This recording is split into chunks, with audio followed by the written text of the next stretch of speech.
Ayan, good morning po. Nandito na naman po tayo sa loob ng ating ginagawang bangka. Update po natin sa pang-anim na post ko. Ito, update. Tapos na po tayo doon sa mga loob ng budiga. Ipagpapatuloy naman namin yung pagsalubong ng parka. Dito. May naumpisahan namin nung Sabado ng hapon. At meron kaming munting accomplishment. Ayan. Ngayon, iyan itutuloy namin at umulan, hindi naman gaanong nabasa. Pero okay na siya. At prepare kami ng aming mga materialis. Yung resin namin kakaunti na lang, mag-aahon kami ng materialis na resin. Ayan.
Ayan.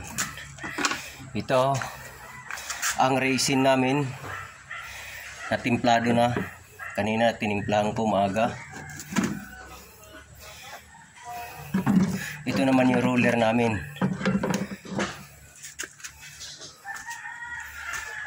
Ito naman yung ating material na fiber mat.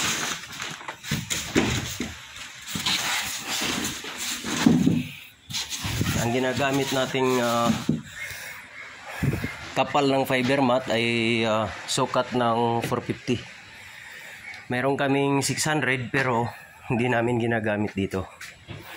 Ginagamit namin yun sa pangparka, sa flooring, at saka dyan sa budiga. Gumamit din kami. Pero dito sa pagsalubong, 450 lang aming ginagamit. Ando doon yung aking kasama, si Kyle. Dalawa kaming gagawa dito. Tapos yung isa naming kasama, si Greg.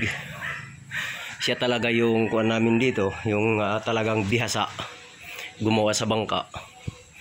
Ando doon siya sa loob. Ito yung namin gagawin ngayong araw. Matatapos namin ito ngayong araw. Itong dalawang portion na ito. Saka ito medyo malapad-lapad. Susunod na namin ito paikot. Kapag magandang panahon, hindi umulan, yan, gagawin namin yan. Pero ito maaaring abutin kami ng 3 araw hanggang dito. Hanggang 5 araw. Matapos namin kasi ito, linisin ito. Parang kung titingnan natin, ay tapos na. Pero marami siyang re-repairin. Kasi katulad nito, mayroon siyang bukol. Ito siya ay hindi lumapat sa kahoy. Mayroong posibilidad pagdating ng panahon, ito ay mabasag, mabiak. Dito magkukos yung pagpasok ng tubig sa ating kahoy. doon baka masira ang kahoy. Marami, kaya lang kaya pa naman yan, kaya pang gawin, mare-repair pa natin yan kasi marami siyang mga parang bahay ng pukyutan. Dito makikita natin ang gawa dito ay napakalinis. Doon napakakinis, wala kayong makikitang mga bukol kasi ginawa natin ito sunod sa standard na pagkakapahid ng resin at saka yung pagpapatong ng fiber mat. Kasi dito kasi ang nangyari dito sa isa naming kasama, binigla niya yung 4. So doon sa 4 bumigat siya. Pag bumigat ang isang fiber mat at saka mahina ang timpla mo sa ilalim, matapang yung timpla mo sa ibabaw, ibig sabihin mauunang matuyo yung nasa ibabaw, yung naipatong, mahihila niya ngayon yung hindi pa natutuyo doon sa loob. So ang naging procedure ko rin sa pagpapalapat ng fiber mat, katulad niyan, ang tawag kasi diyan overhead. Ang overhead kasi, ang ginagawa ko, tinatapangan ko yung una kong timpla. Ang una kong timpla, sa unang timpla, tinatapangan ko siya. Kaysa doon sa mga susunod na patong, pahina ako ng pahina ng timpla. Para unang matuyo yung ilalim bago yung ibabaw, para hindi siya magkaroon ng bukol. Yun ang nagiging obserbasyon ko, naging standard procedure ko. Yun din ang mga ginawa ko dito para hindi siya bumukol. Nakuha ko yung discarding iyon, sarili ko lang na pamamaraan. Kasi tayo, kapag gumawa tayo, bawat gagawin natin, tayo mismo ang magde-develop sa ating gagawin. Kapag alam natin na medyo may mali doon sa entrada, sa una nating paggawa, siyempre tayo rin ang gagawa ng paraan para mabago yun. Mga kabangka, first time kong gumawa ng ganito, fiber mat bangka, gumagamit ng fiber sa bangka. Pero sa araw-araw kong ginagawa, nagkakaroon ako ng mga kunting observation at binabago ko kapag may mali. Iyon din ako, maisishare ko sa inyo kung sino yung mga nanonood at mga alam kong mga sanay na rin sa pagpapiber. Kanya-kanya tayo ng suggestion para magkaroon tayo ng kanya-kanyang idea at may apply natin yun ng bawat isa sa atin, mga kapiber. Maraming salamat. Kung bago lang kayo sa channel kong ito, paki-like, subscribe, share at saka mag-comment na rin sa comment section yung may mga katanungan. Ito nga pala, grinder nga pala ito para maging malinis ang mga parte ng ating pagdidikitan ng fiber mat. Kasi kapag hindi siya malinis at mayroong dumi, baka doon siya magkaroon ng problema at bumitaw yung fiber mat natin, fiberglass natin. Yun din ang iniiwasan natin. So ito, kapag mayroong mga dumi sa ganitong mga parte, ginagrind po namin yan. Iyon ay maging sigurista lang sa mga ginagawa natin. Kasi dito ang buhay ng ating bangka na ginagawa. At saka hindi rin masayang yung ginagastos ng ating mga financier o amo, mga kabangka. Sana magustuhan ninyo yung aming pagla-live at yung mga pinopost ko sa YouTube channel sa Fiberboat Vlog. At kung meron po kayong katanungan, pwede po kayong mag-iwan ng comment doon sa comment section upang masagot po natin.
Ayan.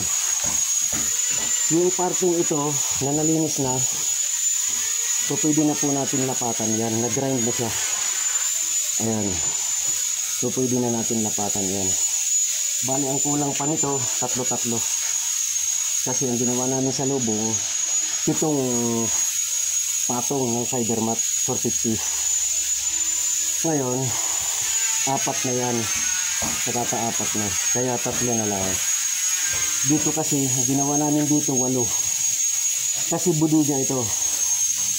Budiga ng tubig, budiga ng krudo, at ito naman ay budiga pang konsumo. Itong size na ito. Bali 3. 8 ito, 5 dun sa unahan. Okay. Ating abangan yung susunod nating hakbang na gagawin. Ito na po pala ang ating materials. Yung chop strand mat. Ang kanyang abbreviation ay CSM 450. Bali ang kapal nito, manipis lang siya, 450. Yung 600 yun po yung medyo makapal. Meron po tayong ginagamit na woven robin, pero hindi po natin ginagamit dito. Parang sako po yun. Yun po ay ginagamit natin sa parka o kaya sa mga pangsahig. Katulad ng parka ang tawag dyan. Meron po yan halo na woven robin. Ayan, yung mga dingding na yan. Lahat ng dingding na yan, puro may woven robin yan. Dito hindi na kami gumagamit pang salubong. Ang ginagamit na lang namin is 450. CSM, abbreviation siya ng chop strand mat. Bali ito na yung namin, pwesto na gagawin. Nadagawang porsyon dito sa pamangkin ko, si Kyle nga pala. At saka dito ako. Si Kyle ay wala pang 1 buwan sa pagpapider, pero makikita ninyo yung kanyang gawa na napakakinis. Para siyang veterano ng gumawa. Kung titingnan po natin, wala siyang mga bukol-bukol, at saka makinis yung gawa niyang pang-ilalim. Napakakinis. Makikita ninyo. Para siyang matagal nang gumagawa talaga. Batang interesado sa trabaho, madaling maturuan. At ang tama talaga na ginagawa ng isang gumagawa, manggagawa, ay dapat sa una talaga, kung hindi mo pa lang ang gagawin mo, sumunod ka lang, huwag mong kukontrahin ang sasabihin sa iyo, matututo ka. Ito yung ating resin, material na papafiber natin. Yan po yung ipapahid natin, titimplahan na lang natin siya ng hardener. Ang hardener po natin na ginagamit ay Butanox M60 UN 3105. Ito po ay imported. Imported po ito. Hindi po dito sa atin. Ito na.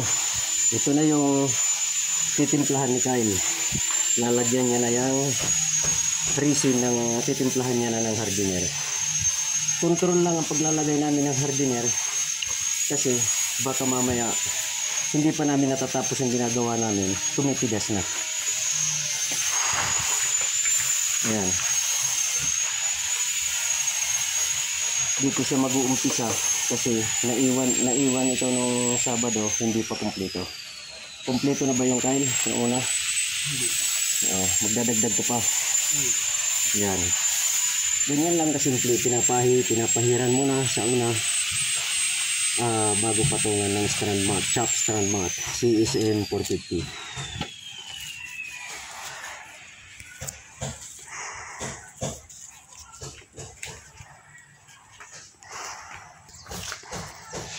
Ito din yung aking titimplahin. Ganito lang sa karami. Lalagyan ko siya ng hardener. Ayan. Tapos pinahalo lang. Hahalo natin bago natin siyang i-apply doon sa ating paglalapatan ng fiber mat.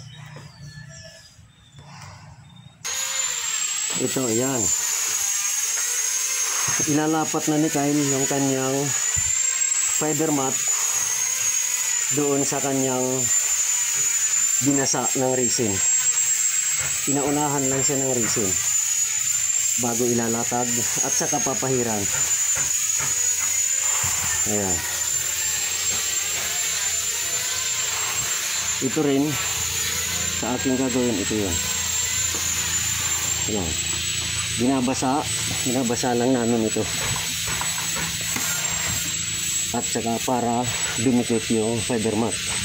Parang nagpipintura lang tayo, pero kailangan medyo mabilis tayong gumalaw. Kasi pagka uminit ang panahon, madaling matuyo ang ating resin, material natin pampadikit doon sa fiber mat. Ayan. Ayan.